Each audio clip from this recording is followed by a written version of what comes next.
The Warriors and Celtics could meet in the finals. And the last time they played, Marcus Smart injured Steph Curry's foot while diving for a loose ball. Take a look.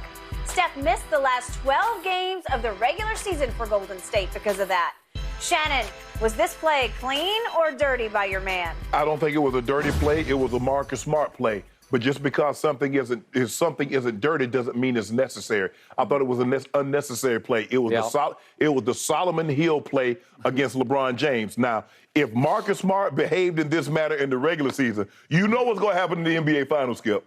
He's going to look like Greg Louganis diving in the pool in 1988. He's diving for everything because this is the moment that all these guys, because I don't think anybody has been to the finals on the Boston Celtics. So everybody's going to hit the floor. This means so much because it's going to change your life. It is going to change the way you're going to be viewed for the rest of your life. Jason Tatum gets to go to a different level. Jaylen Brown, all these guys get viewed differently. So, hey, pick your feet up, guys, because any loose ball to hit the floor, everybody's hitting the floor. So, for me, Skip, in a regular season game, I don't know if I can get down like that. But a playoff game, I'm sorry, guys. I got to do this. March 16th at Golden State. So this is regular season. And for me, it's a dirty play that he gets a pass for because he's Marcus Smart. Right. He's the defensive player of the year because that's the way I play That's the way basketball. He plays. This is a football play that I see all the time in your game. Oh, yeah. For a fumble, the ball's on the ground. You just accepted. That's what happens. You better be careful if you're around the loose football because people are going to be coming full force. That's why they tell quarterbacks to get away from it. If you just can't get on it, because Drew Brees like to lost his career trying to get a fumble. He did. To me, Marcus Smart has a high enough basketball IQ to know full well that when he launches like that, and I don't know, what's he weigh, 220 or what, somewhere in there, right? Yeah. He is coming so hard, and he knows who's who, and he knows that's Steph Curry, and he knows he's got like an open highway to the basketball, so he's going to get a pass because it is a loose ball that is at the feet of Steph Curry. But he knows if he launches, that there's a chance that Steph is going to get injured on the play, and he did, and he was lost for 12 games. Right. And there's a chance you could end his career right there. There's a chance. You know it in the back of your mind, but you're saying, hell with that, because I'm Marcus Smart, and that's a loose basketball, right? Oh, kind of like Solomon Hill on LeBron James that day. At least Solomon Hill tried to pull his punch. It's too late. At the last second, he flinched away. You know, he tried to pull up on it. Marcus Smart does not pull up on this play. I'm sorry, Skip. He's not Neo in the Matrix. You can't pull away like that. You can't contort your body. Once you leave the floor, it's it. And he injured my man. My man was going to be the MVP of the league last 2 years ago. And he cost him the MVP. It cost us the chance to go to the finals because we were never healthy. Your man went right to the corner on the next possession and drained a three and then trotted up the floor. And I said, he's good to go like he always is. He jumps right up from those I know a guy that tore his ACL and went right back up the court and played another and got fired and went to the free throw line. I know that guy. You know him too, right? Yeah, I do. Okay, then. But what does that have to do with this? Because what I'm saying is just because someone might play another play, go up and down the court one more time, doesn't mean that they're not injured. LeBron James had a high ankle sprain. Steph Curry missed, 12? You said 12 games. Last 12 games. And he came off the bench for the next 4 in the start the playoffs. Yep. So, look, I don't believe it was dirty. No, I don't think it was. But I think it was unnecessary. Dangerous, and it was dangerous. Yeah, of course, absolutely, right? Yeah. Okay, so in the end, I believe Golden State's going into this thinking it was a dirty play. I'm sure they are, and they should think that. I mean, if you did that to my teammate, I would think it was dirty. I would have thought it was dirty also. But you know what to expect. In the NBA Finals, you don't think Marcus Smart's going to hit the floor in this game? He will. Hell, I think JB, all the rest of them go hit the floor also because the stakes are just too high. You're here now. All bets are off. Well, our bets are on. Yeah, if you don't we got 3 cases already. I've got Steph. If you don't want me diving into your knees, put them in your back pocket because I'm going for the ball if it's on the floor. I'm sorry. Here we go. It is definitely going to be bulletin board material, guys, if that's the way the finals shape up between those two teams. All right, speaking of which, will the Celtics clinch their finals appearance tonight? Absolutely. Do or die time. That's next. Oh, come on.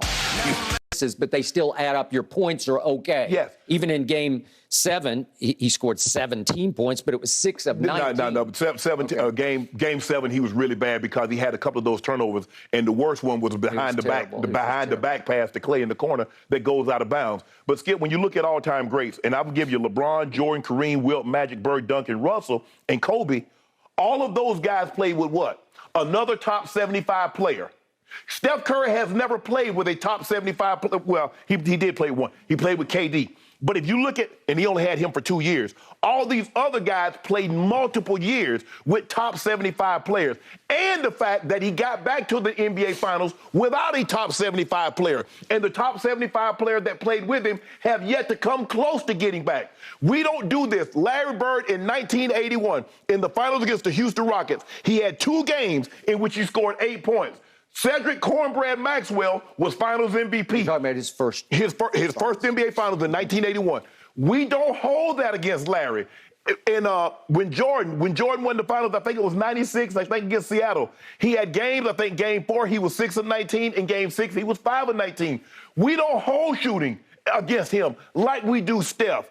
Skip, at the end of the, when you look. But they won, right? They won the Finals. So that's the outcome is the difference. He won in 2015. He averaged 26, 5, and 6. I've never seen a guy average 26, 5, and 6. The guy wins Finals MVP, averaging 15, 6, and 7. Come on, Skip, and gritty. I get it. 17, 18, Kevin Durant deserved Finals MVP. He averaged 35 in one. I think he averaged 32, 33 in another. But Steph was 27, 8, and 9. 28, 6, and 7. And in 2019, when they lost, he was 35 and 6 against Toronto. Skip, he's been sensational. Just because he had a teammate to outplay him, that's not a knock on Steph. Steph has been great except I'll give you this. I'll give you 2016. 23, 5, and 4 for a unanimous MVP that averaged 30 points. And Skip, that was also the year he was a 50, 40, 90 guy.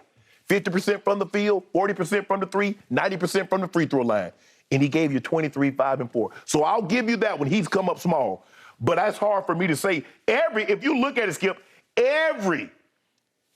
for the most part, has come up small at least once in an NBA Finals. But how many of those players led a contingent of their teammates and executives all the way across country on the 3rd of July to get down on bended knee to recruit a top 75 player in Kevin Durant? Because Steph led the contingent and said, please come save us. Come save me. I couldn't do this. You need to help us, right? But Skip, don't you think now that Kevin Durant needed Golden State as much as they needed him? Can you see what Golden State is? And do you see what Kevin Durant and the Brooklyn Nets are? Now, it might be now people are starting to say, well, hold on. You might have needed them worse than they needed you. They just went 73 and 9. Now, I'm not saying they would have. I don't believe they could have beat Kyrie and LeBron. That's why they did, like you said, led that contingent. I don't believe they could have beat them again, Skip. But Kevin Durant was like, where can I go? Because he got to get that monkey off his back. He's got to win a title. Where's the quickest, easiest way for me to win a title? Let me go join a 73. And I got no problem with it. I got no problem with Kevin Durant joining the team. But let's not pretend he didn't need that team. Okay, I got it. He did. He was 9 years in, and he said, I can't win with my little brother here in Oklahoma City, so I'm going to maximize my chances. I'm going to join forces with the best team by far. I'm going to go there because we're going to win some rings. And he went and won his 2 rings. And now I question Kevin's motivation. I'm not even sure he's as driven as he used to be because he got his 2 rings and he was the Finals MVP and he rose above all the pressure and all the NBA world on the edge of its seat for him to fall on his face, and he did that. But, Skip, I think he's just as driven. But in the process of going to Golden State and winning those 2 rings, he heaped even more pressure on himself because now he left. Now you got to show that you can win without a Steve Kerr, without that team. Okay, I agree. But Steph also needs to show he can win one to be the driving force of a team with no Kevin Durant. Because don't forget, don't sweep under the carpet over there what happened against Toronto, because Kevin is hurt. And he tried to come back briefly and had a flash. And then he was gone again with the torn Achilles. But against Toronto, little known fact, We had another fairly epic meltdown because against Toronto in games 3, 4, 5, and 6, 3, 4, 5, and 6, little Steph came up smaller than even he is because he shot 33% from 3 in those last 4 games, 33%. And in the closeout game in his building, he missed the walk-off. He missed the buzzer beater that would have sent it to Game 7 back in Toronto. And again, you can say you're nitpicking. Well, we're talking about the all-time top 10 here. So that's on your resume. And it's not as epic a meltdown as the one was in 2016, but I'm still saying